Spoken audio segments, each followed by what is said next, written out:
we hired him, and he was it was also him and I believe it was his girlfriend. In fact, it must have been his girlfriend, Wendy Hedden, and they were hired to be. He was going to be the post-production supervisor on the film, and she was going to be the sound editor, and we were going to pay. We were paying them, $50,000 for that work.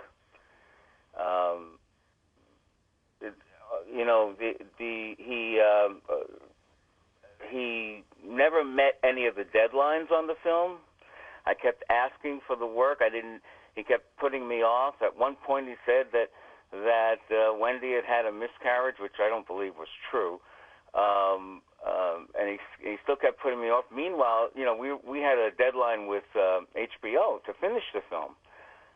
So the long and short of it is that I lost the $50,000 that I paid him.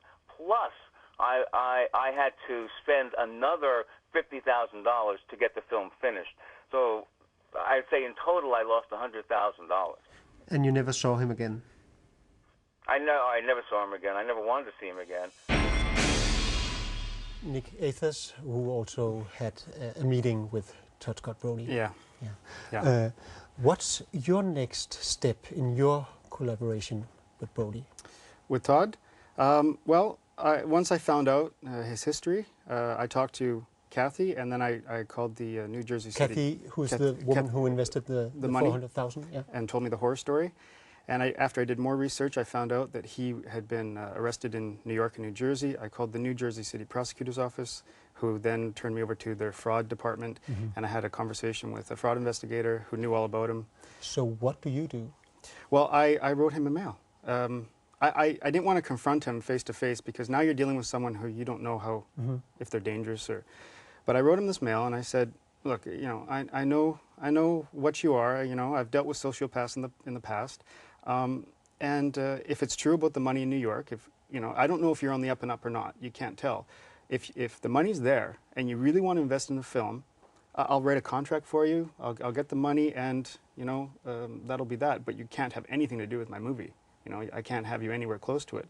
After the movie's completed, we could talk about. So you're pretty straightforward.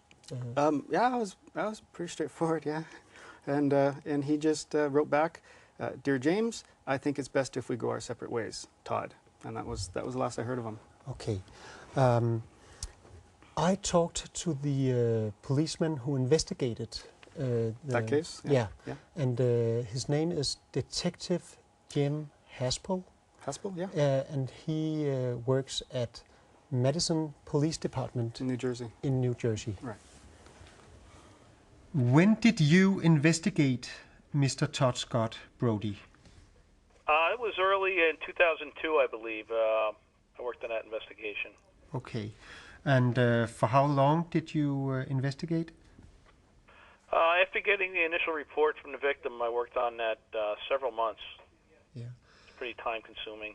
And what did you find out? Ultimately, he was charged criminally with 3 counts of theft by deception, 1 count of theft. And I found out that Mr. Brody, who was working for a local film editor in town, he was involved in a variety of different scams. He would generate, for example, false bills, and the payment for these said bills would be funneled into his own personal bank account. We tracked a number of things like that through his bank records and things of that nature. He was pretty creative with the types of scams he would create. And what was the result of the investigation? As a result, he was arrested at his home, and the case was sent up to the county prosecutor's office. And I'm not 100% sure of how it was resolved. I believe it was a plea agreement, probation, or something of that nature. A plea agreement? A plea agreement. It means that he agreed to pay back some of the money, and in turn they gave him probation, saying, "Don't do it again. If you do, you'll be going to jail." So he made some kind of deal with them.